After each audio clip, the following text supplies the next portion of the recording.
Welcome back, Zion Williamson. In today's episode of Locked On Pelicans, I'll tell you why games like this probably mean the Pels need to keep building around Zion, but also why there's an asterisk in that statement. It's the Wednesday episode of Locked On Pelicans. Let's go.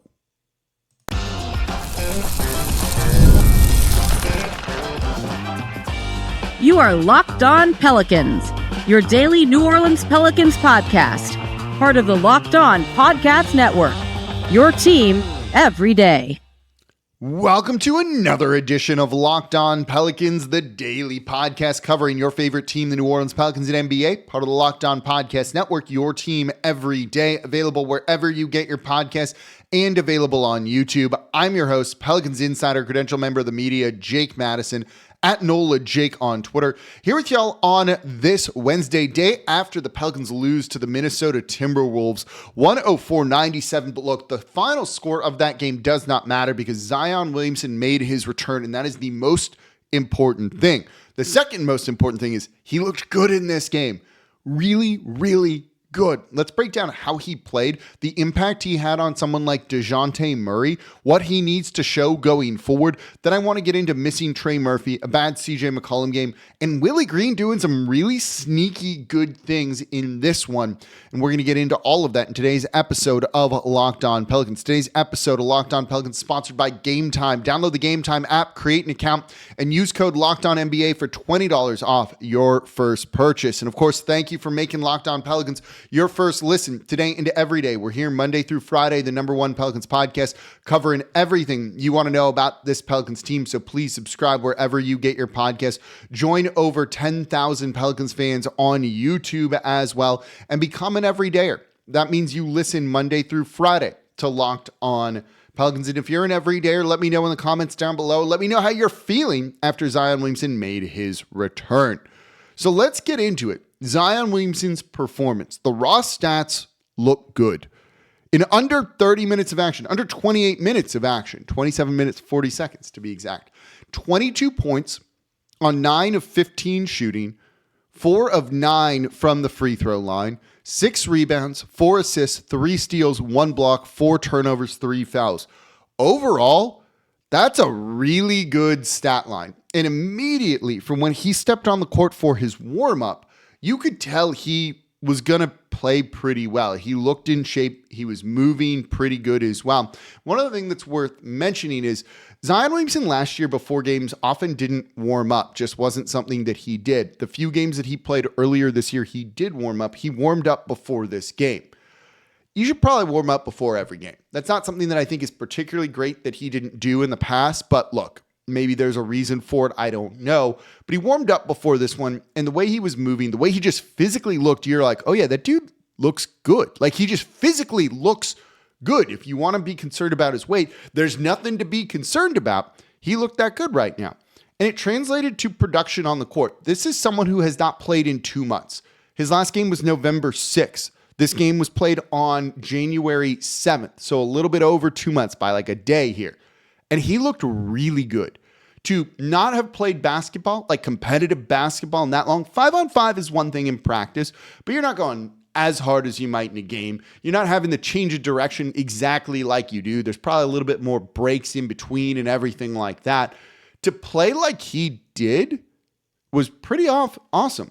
Look, there were moments when he looked winded. He looked gassed at the end of the first half. Looked absolutely gassed, and that's to be expected. I don't think that's a negative thing here. Game shape is different than going through practices, doing cardio, and all of that. He looked fantastic in this one, truthfully, and I don't know. It's one of those games that makes you go like, oh yeah, you can't give up on this player just yet. This is the game that says you got to keep trying to build around him as long as you can. Maybe it's not with Zion. Maybe it's not with Ingram. Maybe it's not with CJ. But Zion's got to be the core, the main guy going forward because the talent is absolutely there. Look, he was good defensively in this game. They were picking on him for the first couple of possessions, and then he settled right in, got some of those nerves out, and played particularly well. You saw that nose for the ball. If you're a longtime listener to the show and everydayer for a long time, from when they drafted him, and that's something that I'd said. He's just got an incredible instinct on when to go for steals and go for the ball. And you saw that. It led to a 360 windmill dunk from him that looked awesome. He had an alley-oop play as well. He was just trying hard. You saw the Zion touch, right? Like, this is a guy that finishes like a Kyrie Irving, finishes like a guard, and does not finish at the rim with the layup package that he has, like a big man. And you saw that on full display, the touch off the glass, high off the glass, bouncing in, knowing how to like contort his body and put English on the ball to get it into the hoop. You saw everything that makes you be like, yeah, this was the number 1 overall pick, and this can be a really special player. Now, there's an asterisk with that. We'll get to that in the next segment here. But you also saw what he did for DeJounte Murray in this game. Was this DeJounte Murray's best game as a Pelican? The answer is probably yes, right? 12 of 20 from the field. That's 60%. 29 points on 20 shot attempts. I can't tell you the last time DeJounte had a game above 50% shooting. It feels like it's been forever, or like not at all this season. He looked like a different player with Zion Williamson out there.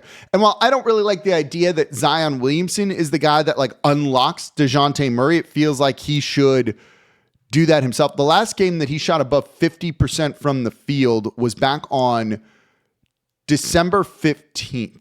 He's only done it three times this season. That's not great. And he looked like a completely different player in this game. Where'd the rest of his stats go? 29 points, 6 assists, 6 steals, a block, and just 2 turnovers. Zion draws double teams, and you saw Rudy Gobert and another big constantly trying to shade Zion Williamson. They were terrified of him. Look what it did for the rest of the team. This is one of those games, and we'll talk more about this in the third segment, that if they had Trey Murphy, things would look completely different. They shot 12 of 41 from 3. They took 41 threes with Zion out there, which is saying something. Even DeJounte took 8 threes, didn't make them, 2 of 8, but took them. 12 of 41. You can get that number up to 36%, so 4 more made threes. This is an entirely different game, and the Pelicans probably win. This is the Zion effect, and this is why he is so tantalizing of a prospect, of a player, that you look at games like this, and you're like, oh yeah, this guy can lead us to great success. Imagine him if he'd been playing the whole time, then he comes into this game, in game shape, doing what he did. Mike, they would have won.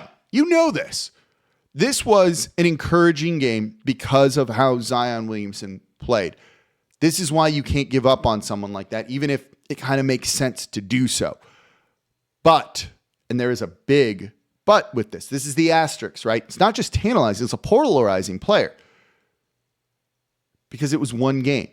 Because he hadn't played since November 6th. The injuries. The maybe not always being the most professional. That's why we're not going to be like, I could have come in with like a declarative statement of, you have to build around Zion Williamson, and this is why. And then, that's good for content because you're either on one side of it or not. It's like a very definitive statement. You're like, I agree with you, Jake, or like, no, you're completely wrong. Good for engagement either way. We're not going to do that here because that's not what we do. It's why I said it's like, why it probably means you need to build around him. I agree with that. But also, you still need to see more going forward. What is it we need to see from Zion going forward? Let's look at that. That's coming up here next in today's episode of Locked On Pelicans. Today's episode is brought to you by the ultimate college basketball head coach. I want to take a moment to introduce you to a brand new mobile game that I've been really excited about. If I look a little bit tired here, it's because I was up all night playing it, and that's the Ultimate College Basketball Head Coach. If you ever dreamed of being a college basketball head coach, this is your chance to step into those shoes. In Ultimate College Basketball Head Coach, you control every detail of your program, from recruiting players and hiring coaching staff to overseeing training camps, handling NIL deals, managing scholarships. It's all in your hands. And when it comes to game time, you get to draw up offensive plays and set your strategy. The way you play won't just affect your current season. It's going to shape the future of your school's basketball program. It's a game that lets you feel the full weight of what it means to be a head coach and lead your team to glory. It's really addicting. You just download it and it's a lot of fun to get in and play. And here's a special offer for Locked On Pelicans listeners. You can use promo code LOCKEDONCBB, all caps, Locked On CBB, like college basketball, inside the game store to get a free boost for your program. It's the perfect way to kickstart your coaching career. To download Ultimate College Basketball Head Coach, just visit ultimate-cbb.com, ultimate-cbb.com, or look it up on the app stores. Ultimate College Basketball HC. Begin your college coaching legacy today. And thank you for making Locked On Pelicans your first listen today and every day. We're here Monday through Friday, the #1 Pelicans podcast, covering everything you want to know about this Pelicans team. So please subscribe wherever you get your podcast. Join over 11,000 Pelicans fans on YouTube as well and become an everydayer. That means you listen Monday through Friday to Locked On Pelicans. Let me know in the comments down below if you're an everydayer. Let me know what you thought about Zion's first game back. I was pretty impressed, frankly. But let's get into, in a moment here, we're going to pump the brakes a little bit. I was pretty excited in that first segment. We got to hold off on one thing and a couple of things, and I'll tell you what that is. But go check out the Locked On Pelicans daily newsletter, by the way. Go to lockedondaily.com, search for the Locked On Pelicans logo, and just sign up. It's one stop for ultimate team and league coverage delivered right to your inbox. Sign up for free now at lockedondaily.com. That's lockedondaily.com, and start your day with the all-new free Locked On Pelicans newsletter. Also, cool thing the Pelicans did right before this game was they started selling the Nola heart shirts that I'm wearing right here. You saw the Saints coaching staff wearing these after, the awful events on New Year's Eve in the French Quarter and Bourbon Street. The Pelicans started selling the t-shirts here. The Pelicans were actually wearing these in warm-ups as well. They said all proceeds are going to the United Way Fund that's supporting kind of the recovery efforts and for the victims and everything. So I bought a couple of them just because I paid for them too, bought them because they're going to a good cause. Really cool that they're in the team store. They will be online soon too. I have one extra. We'll do a giveaway for that one. We'll figure out what that is. We'll probably talk about it on Friday, but for a way to get one of these shirts that I bought with my own money here. So we're going to give that away just because it's a good cause. These are awesome. It's really cool that the team is doing that and donating the proceeds and all of that. Just wanted to shout that out here. I don't know. I thought that was cool. So we're talking about Zion's really good performance, return from injury. Again, 2 months off, and he looked that good. And it's that's the type of game that goes can you give up on Zion when he's under contract? And the answer is probably no. This is the type of game that makes you be cool, we're going to trade BI. That was already the plan. We'll move CJ if we need to, but we're not going to give up on Zion and do a complete rebuild just yet. And I don't think they need to do that. I don't think you at least need to make that determination right now. But one game is not enough to make me go yeah, no, you don't ever trade him. He's untouchable or anything like that. He just missed 2 months. That's terrible, right? That's not what you want. And it feels like with Zion, there is always something. He has one season of his career last year where he played over 70 games. He has one other season where he played 61 games in a shortened season, so that looks pretty good there too. So of the 5 years that he played, there's going to basically be 2 seasons where he's played more than 60 games is kind of what we're assuming. I don't know if he's going to play tonight against the Portland Trailblazers. Willie Green wouldn't answer that question before this game against the Minnesota Timberwolves. Said, let's see how he plays and let's just focus on this game and then we'll figure out tomorrow's game when we get to that, which is a valid thing to do. But he easily could miss this game. So all of that time missed. He's only played 190 games in now 6 seasons, right? That's not good enough. So this is why I say he's tantalized. It's right there. He can be so good, but also polarizing because he misses a ton of time. And to quote the great Mike Detillier of WWL and the Saints and all of that, the best ability is availability, and he has not proven that. We thought last year was going to be the new norm, 70 games, looking great, right? And then this year missed 2 months. Now, he returned from that injury, that hamstring injury, this one, pretty well. He looked good. Did not look out of shape, looked in shape. It was about 8 weeks, which is kind of what we thought it was going to be. I didn't think he was going to play in this game. He did. That's an encouraging sign too. So this is literally just the first step to proving it. The remainder of the regular season for Zion Williamson becomes about proving it. And the Pelicans need to see that too. As good as he looked in this game, and he looked good, he did. There's no denying that. You're not going to be like, this is the franchise savior again after one game. We got to see this type of performance every single game that he plays going forward, in my opinion. Maybe not, that might be a bit of an exaggeration, but you get the general sentiment of what I'm trying to say. He's got to show it. He's still in prove it mode. You want the team to build around you, Zion? Well, then you've got to earn it, right? Okay, go and do it. Go out and play it and show it that you are a franchise player. Once he does that, we can enter the offseason and have different discussions. But every game, we are going to really analyze how he played. Like down to the minute detail, because that's what you got to do. The future of the franchise kind of hinges on all of that. This is the pivot point when it comes to it. If he continues to play like that and gets better, unlocks DeJounte Murray, even if Murray should have been playing better, that's a really encouraging sign. Okay, we believe again. Maybe we'll get hurt. Absolutely. Good chance of that when it comes to him. But at least you feel better about that decision going forward, and that's an important thing. So this was a good first step. If he had come out and played lackluster, just didn't look like the Zion we wanted to see, honestly, that would have been a big concern in my mind. Now, he could have eased that by kind of getting into game shape and playing himself into it and playing better as the season went on. But overall, you needed to see what you saw from him in this game. Cool. Box checked. There's a bunch more boxes, though. And he needs to show that. More than that, he needs to warm up every game. I honestly think that should be the case. Like, no more let's be lazy or anything like that. Like, if you want this, Zion, it's here for the taking, but you've got to commit to. No more just relying on the pure talent. It's time to be a true professional. I think he's improved on that over the years. We've seen Zion 1.0, then 2.0, 3.0. I don't know what 0.0 we're on right now, but it feels like 4 or 5. It's time to show it. It's time for this to be the one where we go, cool, we don't need a Zion 6.0 because 5.0 is what we want. So it's time to do that. And if there's another injury that comes up that keeps him out for extended period of time, or he just doesn't have it, or it looks like, he's focused on social life and other things. And look, I don't know. He might not be. Could be, though. Who knows? But you've got to do the right things, essentially. Right? Look, the fan base isn't on Zion's side anymore.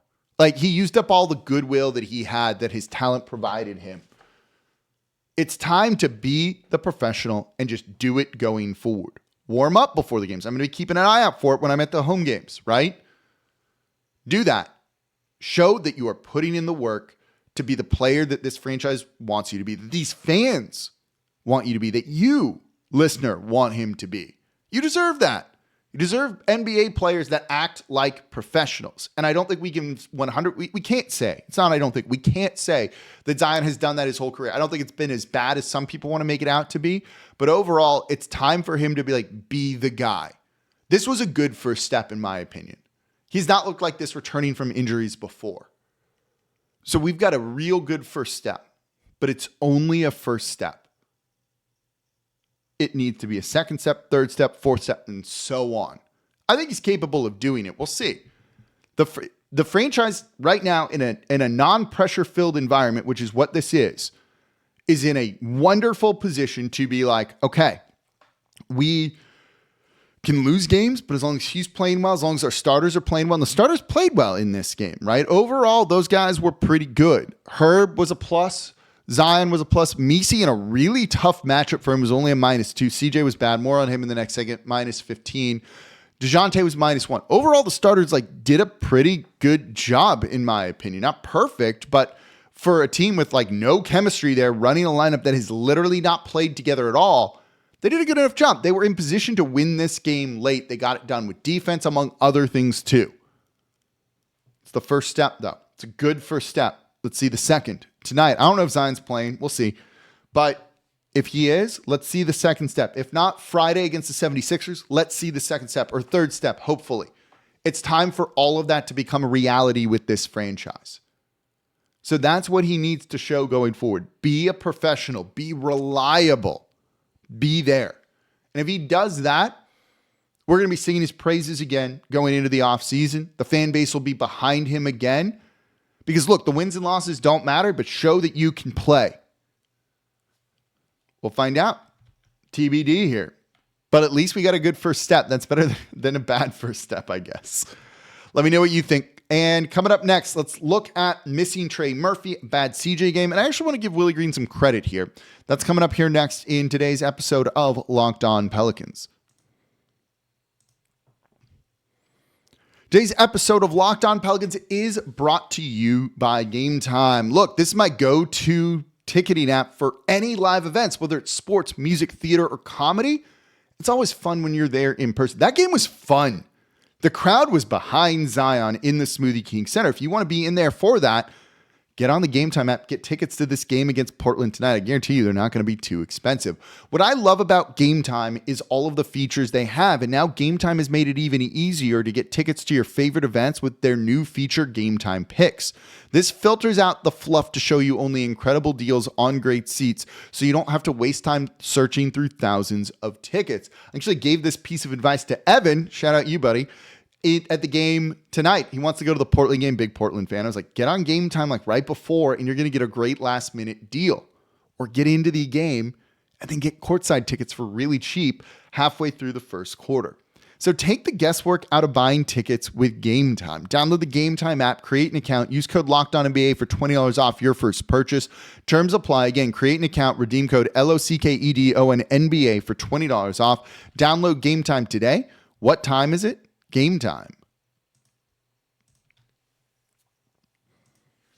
And thank you for making Locked On Pelicans your first listen today and every day. We're here Monday through Friday, the #1 Pelicans podcast covering everything you want to know about this Pelicans team. So please subscribe wherever you get your podcast.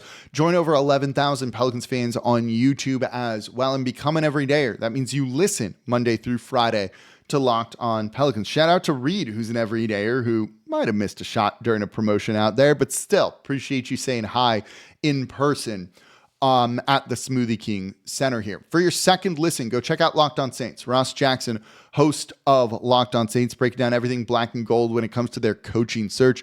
Darren Rizzi, is he a serious candidate? He's actually getting interviews elsewhere as well. Ross is going to make sense of all of the rumors, going to stack rank those head coaching candidates for you as well. Go check out Locked On Saints, part of the Locked On Podcast Network, your team every day. So let's get into a couple more things from this game. The Pelicans losing to the Minnesota Timberwolves 104-97 again. Look, they're out of playoff contention. The wins and losses don't matter. We're looking at individual things that are going to matter for next season. But I do want to break down a couple of things in this game here.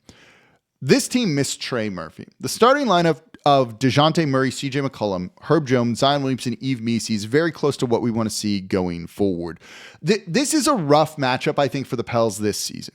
Zion normally kind of does really well against Rudy Gobert, but first game back from injury is going to hurt him. Missing Trey, who's a serious shooting threat, was also going to hurt him too. But I do want to give CJ McCollum and DeJounte Murray credit for taking threes. CJ took 7, Murray took 8, Herb Jones took 5, Zion even took 2. They shot the ball. The goal is 43s, right? It's not a realistic goal in my opinion. It's even tougher when Zion plays, but they took 41 in this game. Actually, like, to their credit, a good job with that. The problem is CJ went 1 for 7 and DeJounte went 2 of 8. CJ, after 2 really good games, regressed hard in this one. He was 1 of 14 on the night. And to Willie Green's credit, he didn't close with CJ McCollum. He realized CJ was having a bad night and decided to roll with Jose Alvarado. Jose finished with 13 points on 4 of 11 shooting, but he was 3 of 8 from deep, which is a pretty good number, was fighting hard for steals and other things. Closing with the guy that was bringing you the right energy over your established vet who just scored 50 and then 25, who had made 16 threes over the past 2 games, is a bit of a gutsy call. It was also the correct call. Look, for Willie Green deserves a ton of criticism. If you want him fired, you're completely justified and valid in thinking that. But when he does things right, we got to give him credit too. And he did a good job, I thought, in this game, particularly with closing with Jose Alvarado over CJ McCollum. That was the correct move, and he did that. That's not always easy to bench one of those guys late in games. And he did. and it almost got the Pelicans the win. And that's a really great thing to be able to see. Also shows that if they had Trey Murphy playing some of these minutes, Brandon Boston Jr. was awful in this game. 1 of 6, 5 points, minus 12 on the night. He played 25 minutes. If those 25 minutes go to Trey, and that's probably where those minutes would have gone, how different would this game have been? I really want to get to see a starting lineup of DeJounte Murray, Herb Jones, Trey Murphy, Zion, and Messi. And again, this is a bad matchup. Messi and Rudy Gobert, it's a bad matchup for Messi. He was 1 of 7. Too many times this whole team challenged Rudy Gobert, and he just swatted him away in a way that you don't really like to see. Rudy Gobert had 6 blocks in this game. Just a bad matchup for Messi, who's still growing, doesn't have the strength or the skill to compete with a Rudy Gobert just yet. 9 rebounds for Messi, though, is pretty good. But the shooting there wasn't great. Pelicans as a team shot 37.2%. This is one of those games where small breaks could really go in their way and elevate them to a win. Just didn't happen in this one. Again, the Minnesota Timberwolves are a better team. What I also thought was pretty impressive from Willie Green was the way he managed Zion Williamson's minutes. We did not know what the minutes restriction was going to be going in. Will Guillory asked Willie Green before the game of do you know what the minutes restriction for Zion's going to be? And Willie Green said, yes, and didn't say any more, which he doesn't need to. Don't let the opponent know how many minutes Zion's going to play, but it's very clear that the minutes restriction was 30, right? Which is more than the 20 that Jose had played the other night. So I thought that was pretty great too. But you managed, Willie Green, not you. Willie Green managed to have Zion Williamson out there on the court late in the fourth quarter of a close game. To manage his minutes that well and make sure that your most impactful player was out there helping you have a chance to win this game, they got it within 3, is actually a pretty impressive thing. It would have been easy to burn those Zion minutes early on. And they didn't. They managed his minutes really well. There were a couple of moments late in the fourth quarter that I thought were particularly smart as well. I mentioned this in the beginning. Zion looked gassed at the end of the first half. He was. You could see him breathing heavily. He looked exhausted, and that's okay. He hasn't played in 2 months. You didn't run into that situation in the fourth quarter. Willie Green kept him fresh enough that he was making an impact down the stretch and wasn't losing the game for New Orleans because he was too tired. Willie Green challenged a correct call, got overturned, the Pelicans got the ball back, and that challenge took a little bit. And then immediately after that, or soon after that, he took another timeout. That challenge, while they're reviewing it, is rest for Zion Williamson. And then letting him play 2 possessions and then taking a timeout gets him even more rest before he's worked himself up again. That's really smart. It's sneaky. It's smart. It's not the same thing as rotations and play calls. And look, their ATOs weren't great in this game, and he deserves criticism for that. But to find a way to manage Zion's minutes and keep him fresh enough late in the game, no, he deserves credit for that. I thought he did a really good job with that. It would have been really easy for Zion Williamson to not be playing in the game late in the fourth quarter and to not give New Orleans a chance to win this game, or for Zion to be in but be completely gassed and not impactful, but he was. That's a credit to the head coach, making sure that his player was in a good spot and ready to go. And look, credit where credit's due, criticism where criticism is due as well. But let's focus on this right now. And I thought he did a good job with that. That's all that needs to be said about it. Doesn't need to be, we don't need to read more into it. Doesn't mean you should keep the job long-term or anything like that. He just did a good job. We're pointing out that he did a good job because it also impacts Zion Williamson. And that's what we're looking at here. So overall, it's a loss, yes, but the wins and losses don't matter for New Orleans really at this point.